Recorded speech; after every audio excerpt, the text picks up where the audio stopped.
এই বিড়ালকে কখনো আপনারা কষ্ট দিবেন না, বিড়ালকে আদর করবেন, বিড়ালকে ভালো মতো পুষবেন। বিড়াল যদি কোনো জাতির জন্য দোয়া করে, কোন গৃহস্থর জন্য দোয়া করে, ওই সংসারের মধ্যে উন্নতি শুরু হয়ে যায়।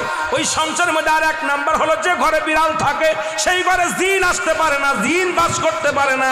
আর একটা ঘোষণা শুনেন, নবীজি বলে গেছেন, যে ঘরের মধ্যে বিড়াল ছানা বাস করে ওই ঘরের মধ্যে জিন জাতি প্রবেশ করতে পারে না। তাহলে ছোট ছোট মাসুম বাচ্চাগুলো যে ঘরের মধ্যে থাকে, মুসলমান অনেক সময় জিনের আশ্রয় পড়ে যায়, অনেক সময় জিনে আসর করে, ওই ঘরের মধ্যে জিনে আসর করে।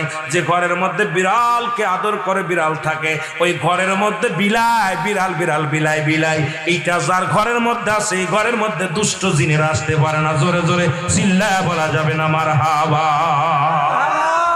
একবার নবী সুলাইমান আলাইহিস সালাম শুনতে পাইলেন, পাশের বাড়িতে একটা কুকুরকে কষ্ট দিয়ে